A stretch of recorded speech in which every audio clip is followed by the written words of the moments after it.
Now what is the menstruation cycle and menstruation? Menstruation cycle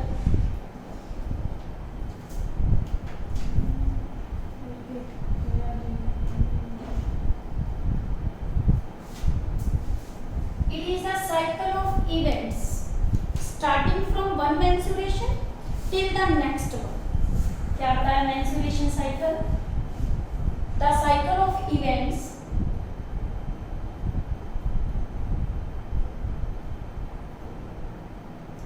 cycles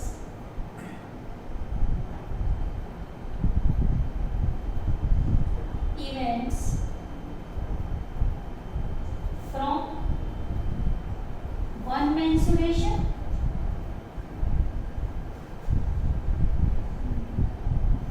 to till next one.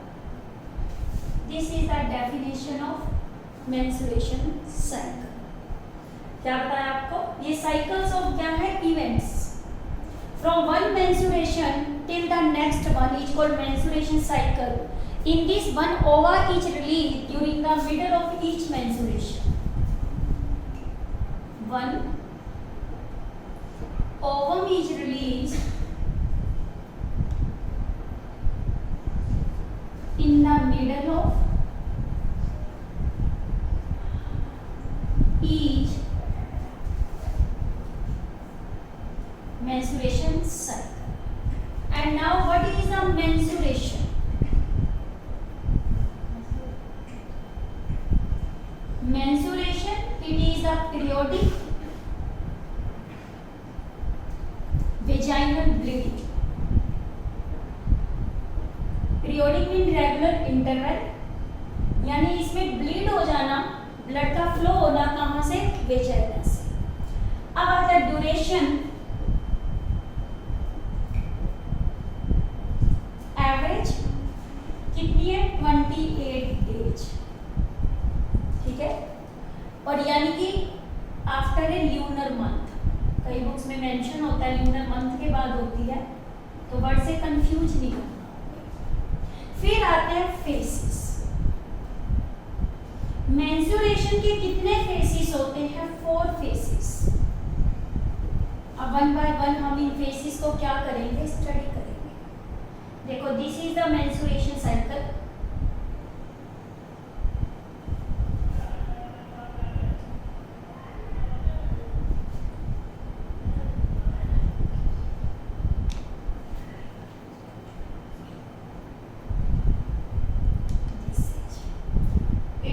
कितने days का बताया? 28. First start हुआ 2, 3, 4,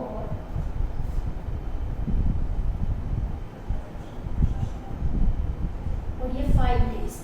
यहाँ से स्टार्ट हो गया 6 से लेके ये कौन सा डेज है? 14, 13, 7, 8, 9, 10, 11, और ये आपका क्या हो गया? 12. और ये यहाँ से स्टार्ट होगा 15 से लेके 16. यहाँ क्या है? 28, 27, 26, 25, 24, 23, 22, 21, 17, 18, 19 और 20.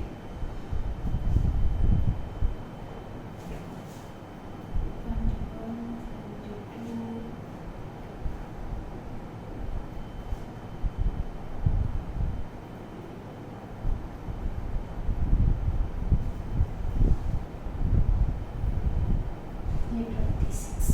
ठीक है. ये फर्स्ट फेज है. इस फेज को हम क्या बोलते हैं? Menses phase. First phase. Second phase को हम क्या बोलते हैं? Follicular phase.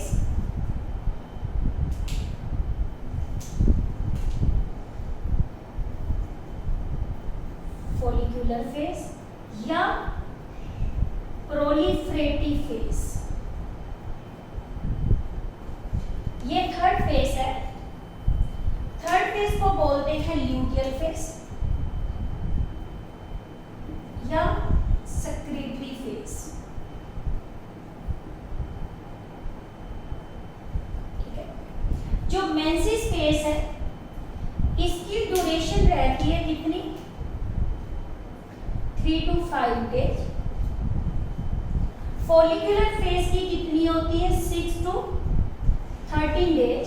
और इसका जो 14th डे है, यहाँ पे भी एक फेज है जिसे हम बोलते हैं ovulatory phase.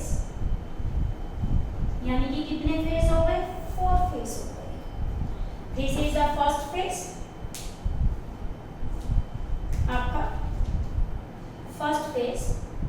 This is the second phase, this is the third phase and this is the fourth phase. Follicular phase जो होता है वो 6 से 13, 14 डेज पे रहता है, वो कौन सा, ओव्यूलेटरी फेज। ल्यूटियल फेज कितना होता है, 15 से लेके 28 डेज। अब इन फेजेस के अंदर हार्मोन्स क्या करते हैं, रोल प्ले करते हैं।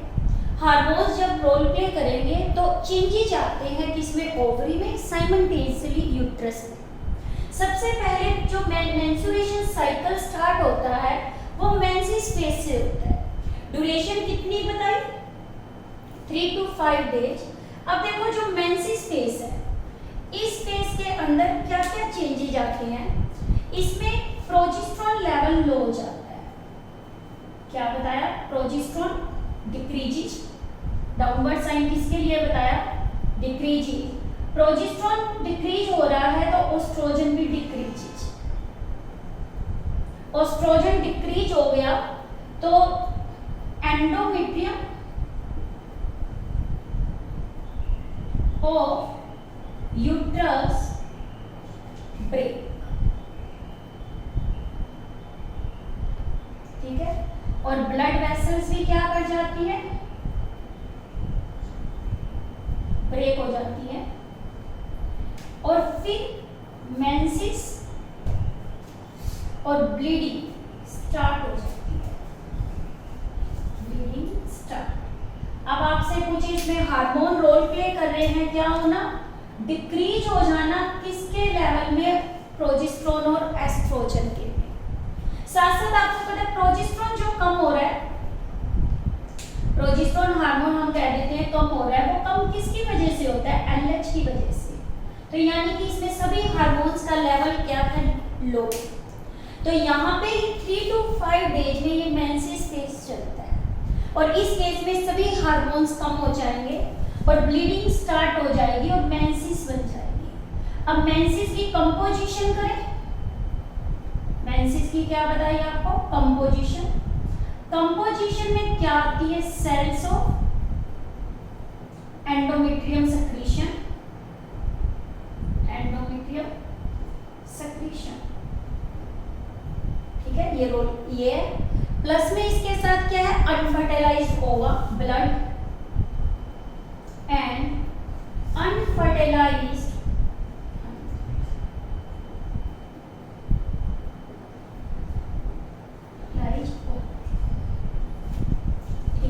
ये हमारा फर्स्ट फेज है जिसे बोलते हैं मेंसेस फेज। सेकेंड फेज जो होता है इसे हम क्या बोलते हैं, फॉलिकुलर फेज। कौन सा फेज, फॉलिकुलर। और साथ साथ क्या बोलते हैं, प्रोलिफरेटिव। देखो दो वर्ड आए, फॉलिकुलर फेज फॉलिकल सेल के लिए आया जो किसमें था, ओवरी में, और प्रोलिफरेटिव फेज यहाँ किसके लिए आता है, यूट्रस में आता है। तो यानी कि इसके अंदर आपका क्या है, जो फॉलिकुलर फेज है, अब सेकेंड फेज की बात करें, this is the first phase और ये फर्स्ट फेज आपका क्या है, menses phase.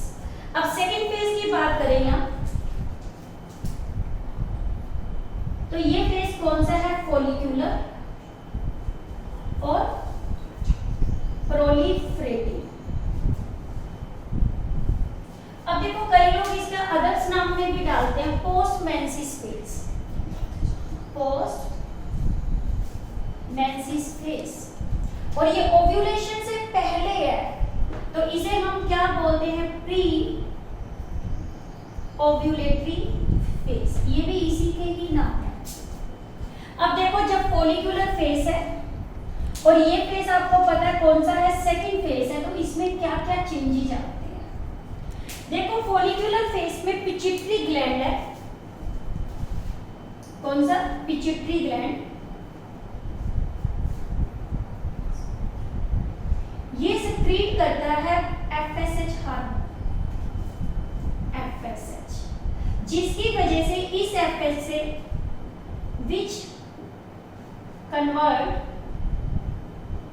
primary follicle to Graafian follicle, हो गया। प्राइमरी फॉलिकल किसमें कन्वर्ट हो जाएगी, ग्राफियन फॉलिकल में। और ये फॉलिकल क्या है, बाद में ये क्या करेगी, फॉलिकल सेल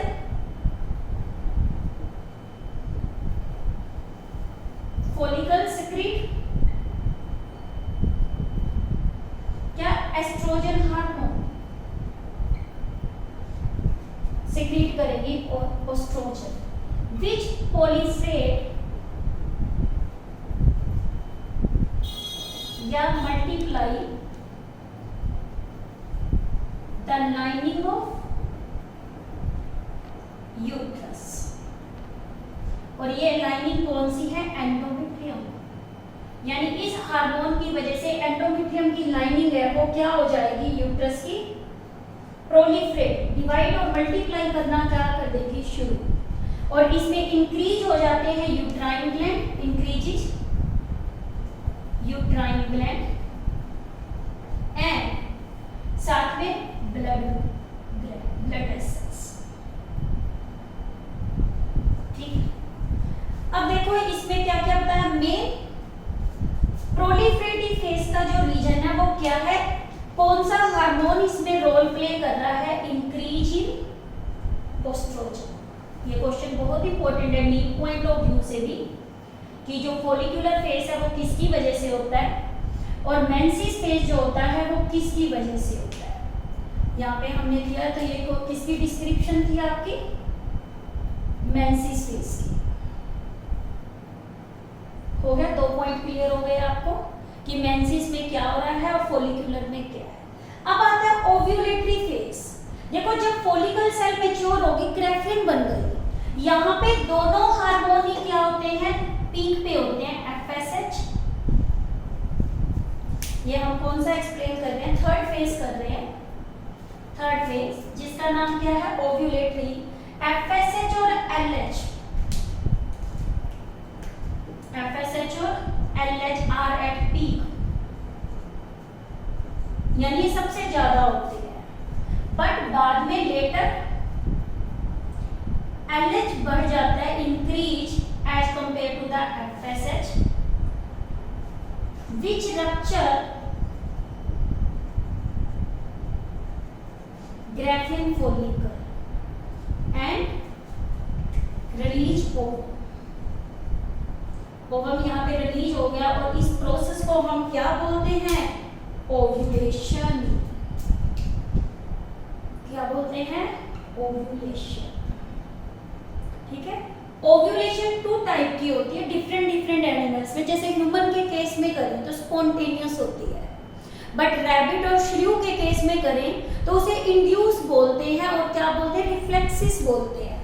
क्या बताया, ओव्यूलेशन कितनी टाइप्स की होती है, 2, एक इंड्यूस, दूसरी कौन सी है, स्पॉन्टेनियस। इंड्यूस को हम रिफ्लेक्सिस भी बोलते हैं, क्या बोलते हैं, रिफ्लेक्स। ये नर्वस से रिलेटेड है, तो इसके अंदर जो रिक्वायर्ड होती है, क्या रिक्वायर्ड है, मेटिंग इज रिक्वायर्ड, यानी पॉपुलेशन होना जरूरी है, मेटिंग इज रिक्वायर्ड। और यहाँ पे मेटिंग क्या है, रिक्वायर्ड नहीं है, नॉट रिक्वायर्ड। यानी ह्यूमन के केस में मेटिंग नहीं होगी तो भी ओव्यूलेशन होगी। और इसका एग्जांपल कौन सा है, rabbit and shrew, rabbit and shrew. But इसका क्या है, ह्यूमन फीमेल। और ये कौन सा फेज था, ओव्यूलेटरी। अब आता है ल्यूटियल फेज। ल्यूटियल और कौन सा है, सेक्रेटरी फेज है। इसके अदर नेम्स क्या होते हैं, मेंस्ट्रुएशन से पहले प्री मेंस्ट्रुअल फेज,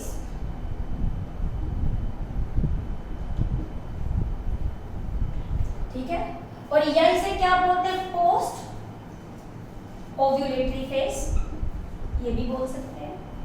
इसे क्या बोलते हैं, प्री ग्रेविड फेज भी बोलते हैं, ये वर्ड नहीं सुना होगा।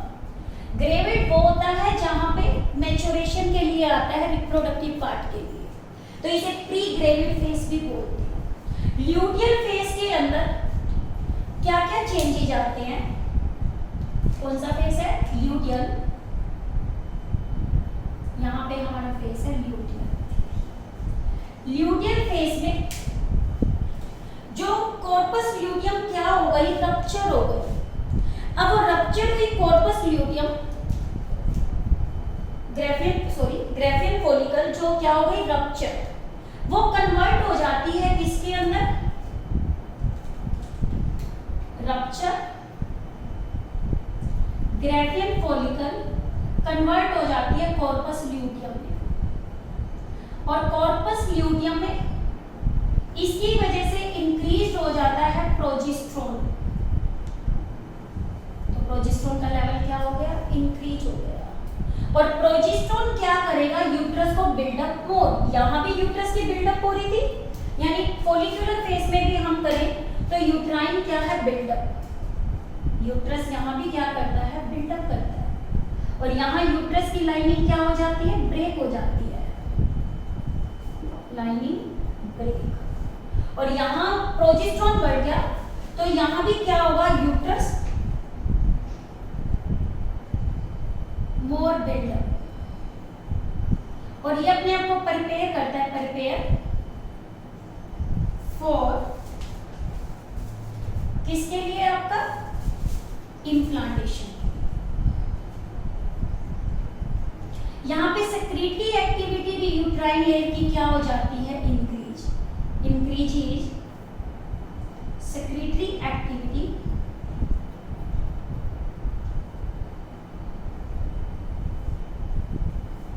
Of uterus by uterine gland, so this phase is called luteal phase and secretory phase। कैसा बताया, ल्यूटियल और सेक्रेटरी क्यों बताया, यहाँ कॉर्पस ल्यूटियम बनी है, वो येलो बॉडी है, तो प्रोजेस्टेरोन बना है, प्रोजेस्टेरोन बना तो यूट्रस क्या हो गया, आपका बिल्डअप हो गया। साथ साथ क्या होगा, इसकी वजह से जो सेक्रेटरी एक्टिविटी है वो भी यूट्रस की क्या होगी, इंक्रीज बाय यूट्राइन ग्लैंड, और कि यानी कि by increasing uterine gland activity, इसकी वजह से इसे हम क्या बोलते हैं, सेक्रेटरी फेज। अब देखो यहाँ ये ल्यूटियल फेज, ये साइकिल कितने डेज का बताया आपको, 15 से लेकर 28 डेज का। अब यहाँ डिपेंड करता है, इधर 2 कंडीशन आती है कि ओवम जो रिलीज हुआ है वो फर्टिलाइज हो जाए, और यहाँ पे क्या है, ओवम नॉट फर्टिलाइज्ड, 2 कंडीशन आ गई। ओवम यहाँ क्या हो गया, फर्टिलाइज, तो menstruation phase, menstruation cycle stop, ठीक है, और ये स्टॉप कब हो जाता है, फॉर गेस्टेशन पीरियड, यानी कि कब, 9 मंथ 7 डेज के लिए ये क्या हो जाएगा, स्टॉप हो जाएगा। यदि यहाँ पे ओवम फर्टिलाइज नहीं हुआ तो उस केस में क्या होगा, कॉर्पस ल्यूटियम कन्वर्ट हो जाएगी, corpus luteum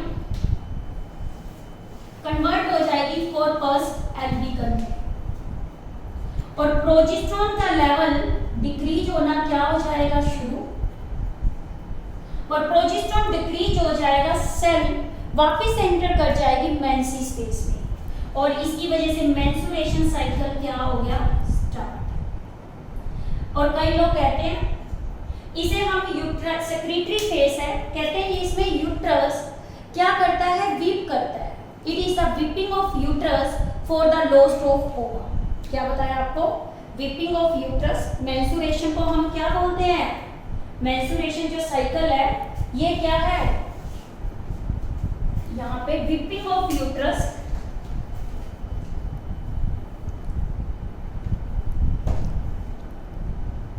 weeping of uterus for lost ovum, यानी कि इसका ओवम क्या हो जाता है, लॉस्ट हो जाता है, तो उसकी वजह से क्या होता है, यूट्रस बीप करना क्या करता है, शुरू करता है। और ये लॉस्ट ओवर, कई लोग क्या बोलते हैं इसे, फ्यूनिरियल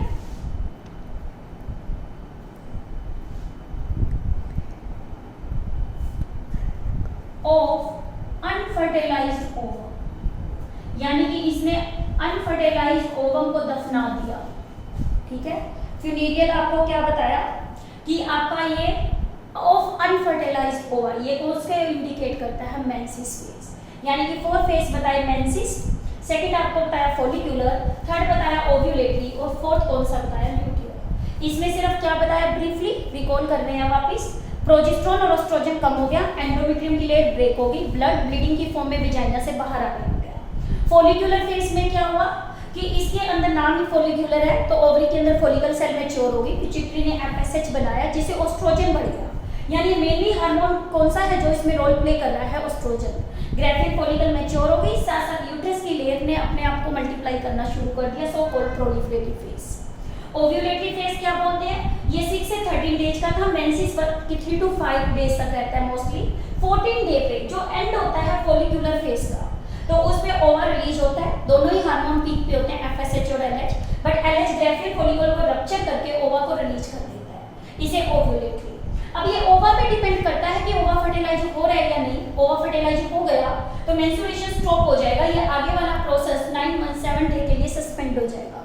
बट यदि ये ओवा फर्टिलाइज नहीं हुआ, फिर चेंज आया, क्या चेंज आया, कॉर्पस ल्यूटियम ने पहले तो अपने आप को कन्वर्ट हो ही चुकी थी इस फेज में, कौन, ग्रेविड फॉलिकल कॉर्पस ल्यूटियम में प्रोजेस्टेरोन बनना शुरू हो गया था, थोड़ा थोड़ा यूट्रस बिल्डअप हो गया था, थोड़े से यूट्राइन लेयर की जब ये क्या हुई, बिल्डअप हुई लेयर, तो उसकी वजह से इसने प्रिपेयर किया इम्प्लांटेशन के लिए। इम्प्लांटेशन नहीं हुआ तो रोने लग गया, रोने लग गया तो ब्लीड होना वापस शुरू हो गया, किसके लिए, for the loss of ovum के लिए। तो यानी कि ये वाला जो होता है आपका ल्यूटियल फेज, ल्यूटियल फेज किसकी वजह से होता है, इंक्रीज इन प्रोजेस्टेरोन, और इसमें प्रोजेस्टेरोन का लेवल क्या हो जाता है, increase, but at the end of the cycle इसका लेवल वापस डिक्रीज हो जाता है और सेल्स वापस एंटर कर जाती है मेंसिस फेज।